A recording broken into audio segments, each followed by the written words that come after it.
et par Sébastien Dano Djedje et d'autres camarades du parti qui sont allés voir le ministre de l'Intérieur et de la Sécurité, le général Wagondo Diomandé. Alamine Fofana. Par rapport à cette actualité, des informations qui ressortent de la rencontre, ce n'est pas une action purement politicienne, eu égard des nombreuses revendications, de l'opposition concernant les questions de révision des listes électorales ou d'inscription du président Laurent Gbagbo sur cette dite liste. On est plutôt dans un plaidoyer, dans une posture relativement soft, pour essayer de recueillir des informations auprès du ministre de l'Intérieur qui est naturellement en charge de ces questions de justice là. Donc pour voir l'état des différents militants du PPACI qui sont frappés de décisions de justice ou qui sont en instance de procédure judiciaire par rapport à un certain nombre de choses. Donc il y a plusieurs cas, notamment il y a le cas Ziggy, il y a d'autres militants, des plus connus aux plus méconnus du grand public. Donc la variété des cas, la complexité aussi des dossiers varie d'un individu à un autre. Donc on ne peut pas apporter une analyse exhaustive sur chacun des cas parce que chaque cas a sa réalité, a sa spécificité. En tout état de cause, ce sont des personnes qui se connaissent bien.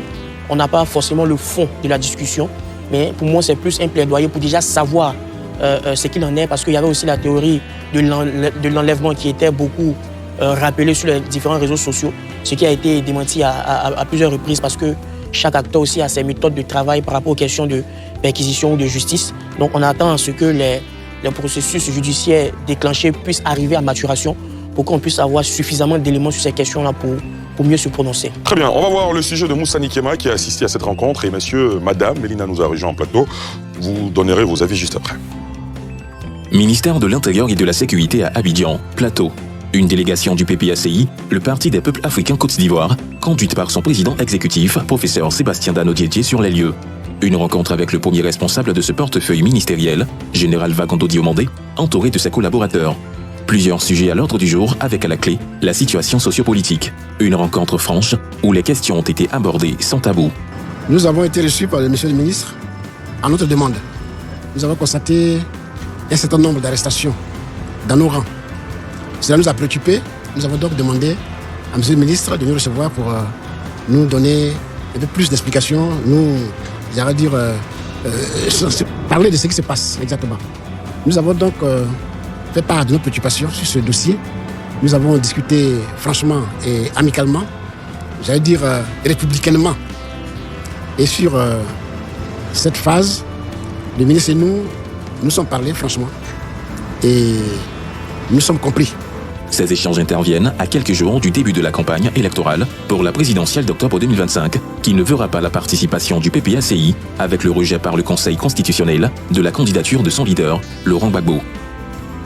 José Sassemon, quand vous entendez, on s'est parlé amicalement, républicainement, ce sont des adverbes qui donnent l'impression effectivement que la tension est en train de baisser entre ces acteurs de la scène politique. Oui, ce genre de propos viennent pour pouvoir casser déjà une idée que beaucoup de personnes avaient. Pour certains, le PPACI allait s'inscrire dans une dynamique où on allait aller contre généralement les institutions qui étaient déjà en place. Et lorsqu'on voit cette démarche qui n'a pas vraiment de sens politique, mais qui en dessous pourrait avoir un sens politique, en ce sens où on se serait dit que le PPACI allait aller contre ces institutions, mais finit par venir vers ces institutions pour pouvoir discuter républicainement, comme signifié, et trouver des solutions. Cela casse déjà, on va dire, le narratif guerrier. Exactement. Donc là, c'est déjà quelque chose d'important à signifier et à comprendre lorsqu'on analyse sous cet angle-là. Mais il y a aussi, quelque part, la légitimité du pas, c'est-à-dire le fait d'aller vers cette institution-là, le ministère de l'Intérieur, pour pouvoir déclarer que nous avons constaté certains éléments qu'on voudrait vous soumettre. Le 16 septembre 2025, il y a eu une conférence de presse qui a été tenue également par M. Dano, qui signifiait qu'entre le 1er août et la mi-septembre, il y a eu environ 29 partisans de leur parti qui ont été interpellés, arrêtés, ce qui était quelque part même le record en ce qui concerne les partis politiques. Donc on se rend compte que déjà le pas, il est bon, parce que beaucoup se seraient attendus à quelque chose d'un peu plus agressif, contrairement à cela. Et il faut saluer déjà l'action qui a été posée et souhaiter qu'on puisse aller comme ça jusqu'à la fin de l'élection présidentielle. Djabi ? Oui, Ali, il faut dire que ce pas du PPACI est salutaire. Parce qu'aujourd'hui, en Côte d'Ivoire, on s'attend à une atmosphère de paix. Et quand on voit ce pas du PPACI, comme le disait le ministre Dano Djedje, on s'est parlé franchement. Et cela montre la transparence, cela montre la volonté d'aller vers la République.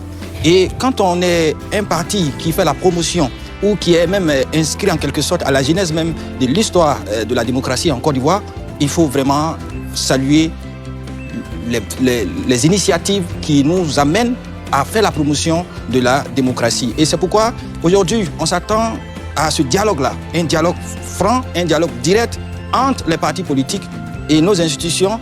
Et ce dialogue doit amener aussi les autres partis politiques à rassurer les Ivoiriens. Parce que tout le monde se demande, mais qu'est-ce qui se passe entre les protagonistes, entre les acteurs politiques? Qu'est-ce qui se passe? Est-ce que c'est un climat de boycott encore? Il faut vraiment rassurer. Et moi, je salue cette démarche. Et nous voulons qu'à travers ce dialogue, on puisse apporter des solutions pour que au soir du 25 octobre, que tout se passe dans les meilleures conditions et pour que la stabilité vraiment soit une priorité dans le processus électoral de 2025. Maurice Grambouté? J'estime, en tout cas pour ma part, que c'est une excellente démarche parce que c'est la suite logique de la position du PPACI depuis un certain temps. Effectivement, il y a un narratif depuis les années 2002 et autres. On avait cette idée-là des jeunes patriotes, mais on se rend compte que depuis ces derniers mois surtout, les marches, les revendications des partis politiques de l'opposition, généralement, deviennent de plus en plus civilisées en quelque sorte. Donc j'estime personnellement que c'est une excellente démarche et cela montre en fait la maturité démocratique de la Côte d'Ivoire qui est en train, j'ai envie de dire, qui est à son apogée, même à son âge d'or depuis un certain temps.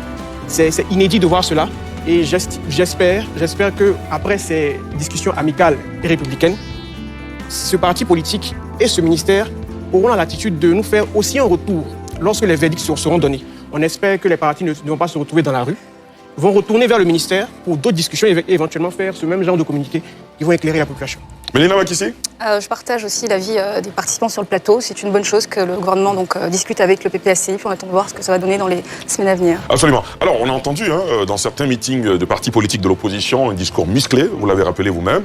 Et aujourd'hui, finalement, beaucoup d'Ivoiriens avaient peur, sinon ont peur, de l'issue du processus électoral en cours en ce moment en Côte d'Ivoire. Et finalement, cette rencontre-là, est-ce qu'elle peut faire baisser la tension et l'inquiétude dans l'esprit des Ivoiriens qui avaient peur en voyant ces acteurs politiques-là, le ministre de l'Intérieur qui quand même appartient au parti au pouvoir, le RHDP, et de l'autre côté, le professeur Sébastien Danon-Didier qui appartient à l'un des plus irréductibles partis politiques de Côte d'Ivoire, le PPACI en l'occurrence. Josias Assemoah? Oui, ce genre d'action, ce genre d'événement participe à l'apaisement que tout le monde souhaite. Et ça va vraiment changer déjà dans l'esprit de beaucoup de citoyens la conception de cette élection que tout le monde souhaiterait avoir comme étant apaisée. Mais quelque part, il ne faudrait pas aller très rapidement parce que nous sommes en politique. Vous voulez dire qu'il ne faut pas vite aller en besogne? Voilà. Nous sommes en politique et l'ensemble des actions que les acteurs politiques posent ont toujours une portée politique. Il faut comprendre que le PPACI a toujours signifié que, par le canal de son président d'ailleurs, que le moment où ils vont passer à l'acte ou à l'action serait un moment où peu de personnes seront concentrées ou pourraient les attendre. Donc, voir déjà une telle démarche pourrait nous conforter dans une posture ou pourrait nous endormir dans une posture où on se dira que oui, le PPACI est en train de se réconcilier, le PPACI est en train de jeter l'éponge quelque part, de partir pour cette élection apaisée. Alors qu'en réalité, il y a quelque part une stratégie qui pourrait se dévoiler dans les jours, les semaines à venir. Moi, je crois que c'est déjà un bon pas, mais il faut encore rester sur notre garde en attendant de voir ce qui va arriver beaucoup plus tard. D'accord. On va marquer une courte pause. Mélina Makissi doit nous présenter les news de la